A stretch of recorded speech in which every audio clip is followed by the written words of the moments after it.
एक किसान था और वह अपना गुज़र-बसर खेती-बाड़ी, किसी मज़दूरी, किसी के यहाँ करके और मज़दूरी करके गुज़र-बसर करता था। उसका एक छोटा बेटा भी था, लेकिन वह खेलने के क्रम में गिल्ली-डंडा लग जाने के कारण उसकी आँखों पर उसका गिल्ली लग गया और उसकी आँखों की रोशनी चली गई। इससे वह किसान उसे लेकर अस्पताल गया, जहाँ डॉक्टर ने यह बताया कि इसके आँखों की रोशनी तभी आ सकती है जब इसे कोई अपना आँख डोनेट करेगा, यानी दान में देगा।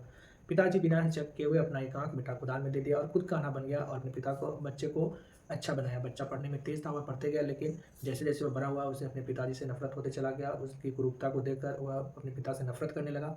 विद्यालय में जैसे ही वह बच्चा अपने पिताजी को देखता तो उन्हें मना करता कि आप मेरे विद्यालय में नहीं आइए। इस पर माँ भी उसको बताती कि बेटा ऐसे नहीं करना चाहिए, पिताजी का मान-सम्मान करना चाहिए, परंतु वह बच्चा अपने मन में जो घर कर गया था उसके आधार पर वह पिता से हमेशा दूरी बनाने लगा। पिता लगातार कमाते हुए बच्चे की परवरिश करते हुए एक अच्छी तालीम और शिक्षा देने में कोई प्रयास नहीं छोड़ा। इसके साथ ही वह बच्चा बड़ा हुआ और एक अच्छा नौकरी करने लगा। नौकरी करने के क्रम में उसकी जो नियुक्ति हुई वह शहर में हो गई और शहर में वह चला गया। वहाँ पर जाकर वो अपने दोस्तों के साथ बड़े ही खुशहाली में और अच्छा से अपना नौकरी करना शुरू किया और इसके साथ ही वहाँ पर एक लड़की से वो शादी करके वहीं पर बस गया और इसकी जानकारी अपने माता-पिता को भी नहीं दी। लेकिन जैसे ही माता-पिता को पता चला कि हमारा बेटा बहुत दिनों से मिलने के लिए नहीं आ रहा है, तो माँ बार-बार बोली कि आप जाकर उसे देखिए कि हमारा बेटा आज तक क्यों नहीं आ रहा है। जब वो बाज़ार में गया, शहर में गया, अपने बेटा को ढूँढते हुए वहाँ पर देखा कि उसका बेटा जो था, उसके दोस्तों के साथ अपना ऑफ़िस के साथ एन्जॉय कर रहा था, घूम रहा था। जैसे ही वो ऑफ़िस में पहुँचा, एक फटियाल किसान को देख कर के वह आग बबूला हो गया। सभी लोगों ने पूछा, "ये कौन है?"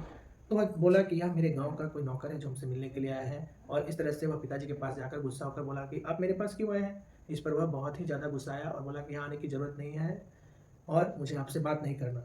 जब वो जाने लगा तो उसका दोस्त उसके पास गया और बोला कि आप कौन हैं? वो बोला कि मैं रवि का पिता हूँ। यह सुनकर वो आश्चर्य करने लगा, लेकिन रवि ने तो यह बताया कि आप उसके पिताजी नहीं हैं।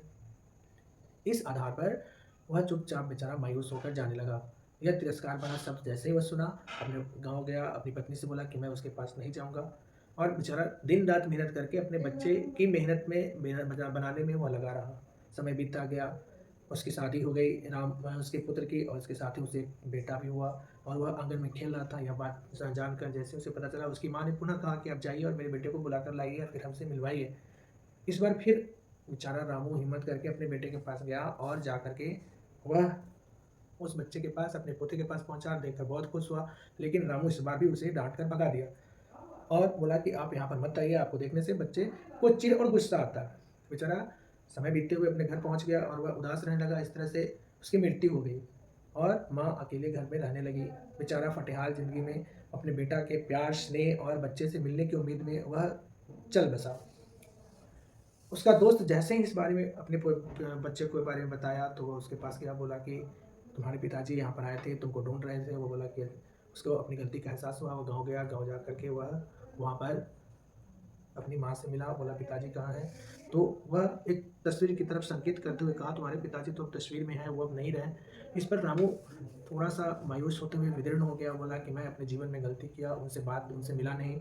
इस तरह से वह अपने पिताजी के बारे में जानने के लिए उत्सुकता से माँ की तरफ बढ़ा। माँ उससे बोली, "बेटा, मेरे पिताजी ने एक कसम दे रखी थी, जिसे मैं आज तुम्हें कहता हूँ। बचपन में तुम खेल रहे थे, गिल्ली-डंडा से तुम्हारा आँख पर चोट लगा था और आँखों की रोशनी चली गई थी। उस समय पिताजी ने अपना एक आँख देकर और तुम्हें जीवन दान दिया, तुम्हें अच्छा बनाया और बदले में वह हमेशा एक ही आँख से काम करते हुए अपने जीवन को समर्पित कर कंप्लीट किए, लेकिन तुम कभी भी उन्हें ध्यान नहीं दिया।" यह सुनकर उसके बेटा की आँखों में आँसू आ गया, लेकिन अब समय बीत चुका था। तो कहा जाता है, अब पछतात होता जब चिड़िया चुग गई खेत।